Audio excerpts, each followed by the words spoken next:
Hello and welcome to my channel. Today we will discuss about a very important topic in nursing, that is palliative care. So palliative care बहुत important topic है और जब से new education policy आई है nursing में syllabus revise हुआ है तब से one of the very important topic है जो कि रिपीटेडली हर डिस्कशन में आता है, मोस्टली हर टॉपिक्स में और हर सब्जेक्ट्स में इसकी बात होती है।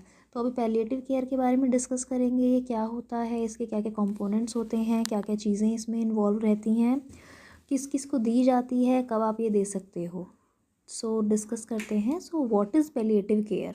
So first of all palliative care एक इंटरडिसिप्लिनरी केयर है, मेडिकल केयर है which is given by the interdisciplinary team. यह हेल्थ केयर टीम द्वारा दी जाने वाली एक केयर है जिसका मेन एम होता है पेशेंट की क्वालिटी ऑफ लाइफ को इम्प्रूव करना। किन पेशेंट्स की क्वालिटी ऑफ लाइफ को इम्प्रूव करना, जो कि ग्रसित हैं किसी भी टर्मिनल या सीरियस बीमारी से, किसी भी गहरी बीमारी से, किसी भी कॉम्प्लेक्स या सीरियस इलनेसेस से। So palliative care is interdisciplinary medical care approach in which the person improves the quality of life and improves the patient's health condition for those patients those who are suffering with the complex illnesses. Complex illnesses जैसे कि cancer, neurological disorders, HIV, cardiovascular disease, ESRD, dementia, वैसे बहुत सारे disorders हैं जो कि person सफ़र करता है जिसमें उसे पैलिएटिव केयर की ज़रूरत पड़ती है। नेक्स्ट हमारा आता है इंट्रोडक्शन। सो पहले हम डिस्कशन कर चुके हैं कि क्वालिटी ऑफ लाइफ को इम्प्रूव करने के लिए हम पैलिएटिव केयर देते हैं। पेशेंट्स की क्वालिटी ऑफ लाइफ इम्प्रूव करना, जैसे कि पेशेंट्स अगर किसी भी लाइफ थ्रेटनिंग इलनेसेस से, चाहे वो फिज़िकल हो, चाहे वो साइकोलॉजिकल हो, चाहे वो सोशल हो, स्पिरिचुअल हो, पेशेंट की क्वालिटी ऑफ लाइफ को इम्प्रूव करना। नेक्स्ट इसमें कुछ बेनिफिट्स होते हैं जैसे कि early delivery of palliative care reduces the unnecessary hospital admissions and use of health care services. Unnecessary, अगर अर्ली हमने किसी भी कंडीशन को आइडेंटिफाई कर लिया और पैलिएटिव केयर देना शुरू कर दिया तो पेशेंट के हॉस्पिटल में एडमिट होने के चांस भी थोड़े घट जाते हैं। और अगर पेशेंट हॉस्पिटल में ऑलरेडी एडमिट है और तब पैलिएटिव केयर ने सही प्रकार से केयर दी, पेशेंट की क्वालिटी ऑफ लाइफ इम्प्रूव हुई, तो भी पेशेंट के हॉस्पिटल में रहने के चांसेस कम हो जाते हैं, मतलब पेशेंट ज़्यादा लंबा हॉस्पिटल में नहीं रुकेगा।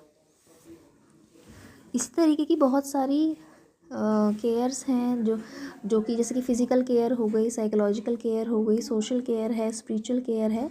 ये सभी एस्पेक्ट्स, ये सभी एलिमेंट्स या कंपोनेंट्स पैलिएटिव केयर के हैं।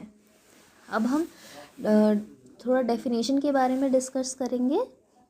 Definition, so as per WHO world health organisation, palliative care क्या है? It is the approach that improves the quality of life of patients and their family members those who are suffering with the life threatening problems. अब किसी person को अगर life threatening problem होती है, कोई complex illness होती है, तो ऑब्वियसली उस पर्सन के लाइफ के सारे एस्पेक्ट्स तो डिस्टर्ब होते ही हैं, उसके साथ साथ उसके फैमिली मेम्बर्स भी डिस्टर्ब होते हैं, वो भी बहुत ज़्यादा सफ़र करते हैं पेशेंट के साथ साथ। तो यहाँ पर पैलिएटिव केयर अप्रोच का मतलब है कि पेशेंट को और उसके साथ साथ पेशेंट के जो फैमिली मेम्बर्स हैं उनको केयर देना जिससे कि उनकी क्वालिटी ऑफ लाइफ इम्प्रूव हो सके, जो कि इलनेसेस जो पेशेंट सफ़र कर रहा है उसकी क्वालिटी ऑफ लाइफ इम्प्रूव हो सके, ऑब्वियसली उसको सारे एस्पेक्ट की केयर मिल सके, उसकी कंडीशन को जल्दी से आइडेंटिफाई किया जा सके, जैसे कि कैंसर है, फर्स्ट स्टेज कैंसर है, या HIV की स्टार्टिंग की स्टेजेस हैं, ऐसे कोई भी इलनेस है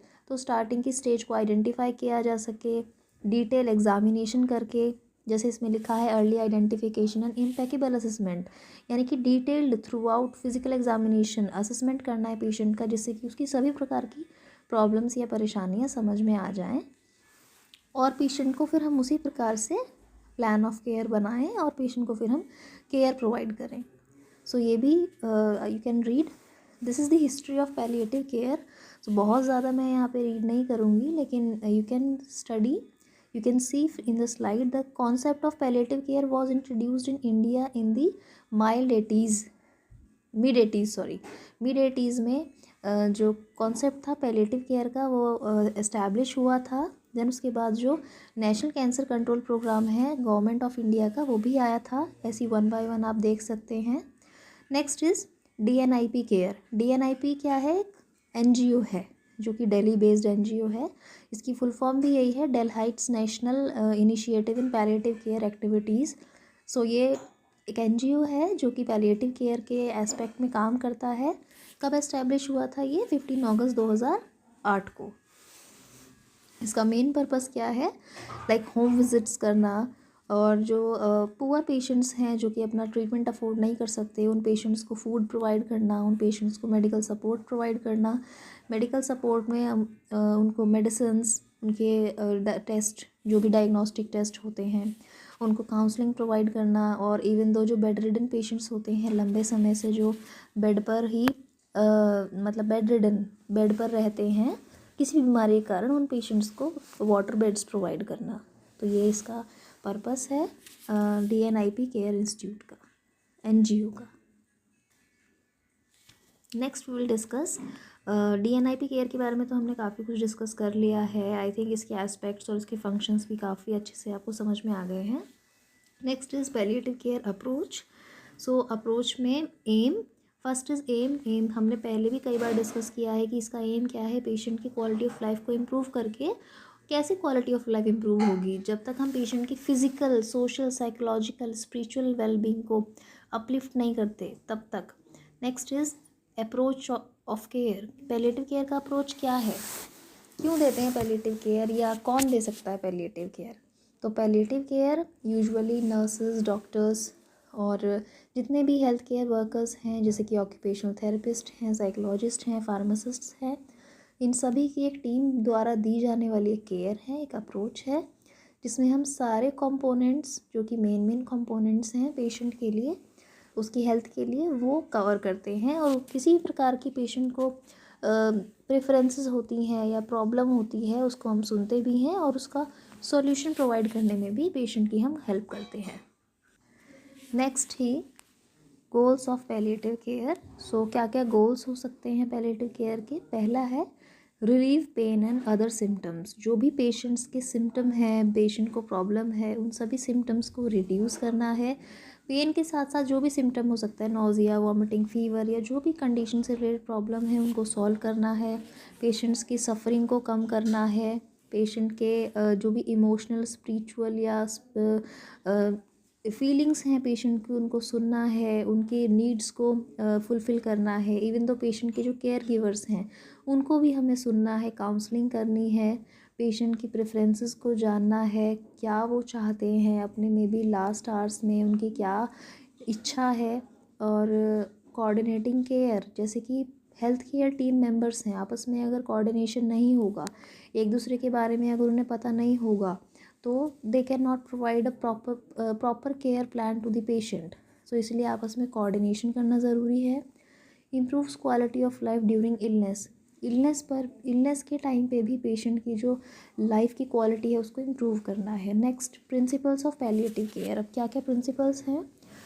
जैसे कि पहला है affirms life and regard dying as a normal process. क्योंकि डाइंग भी एक नॉर्मल प्रोसेस है जो कि सूनर और लेटर हर किसी की पर्सन की लाइफ में आता है। सो उसको एक नॉर्मलाइज करना है पेशेंट के, और उसके फैमिली मेम्बर्स को काउंसिल करना है। Intend neither to hasten nor postpone the death. तो बहुत जल्दी नहीं मचानी है और ज़रूरत से ज़्यादा पेशेंट की लाइफ को खींचने की ज़रूरत नहीं करनी है। Provides itself provide relief from the pain and other distressing symptoms. जो भी पेशेंट को स्ट्रेस है उसको हमें रिलीव करना है।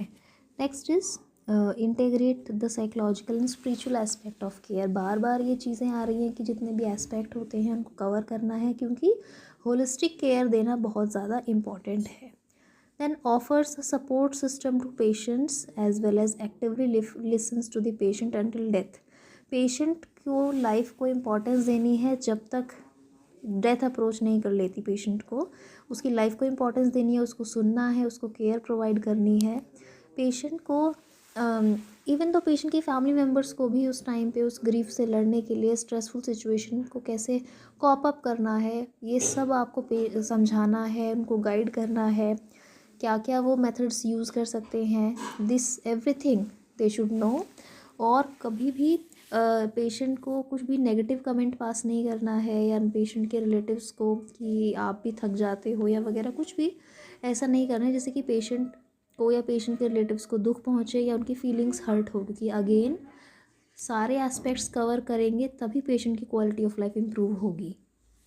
ये कुछ और प्रिंसिपल्स हैं जो कि आप रीड कर सकते हैं। आई होप आपको वीडियो अच्छी लगी होगी और सब कुछ समझ में आ गया होगा पैलिएटिव केयर के बारे में। Thank you so much.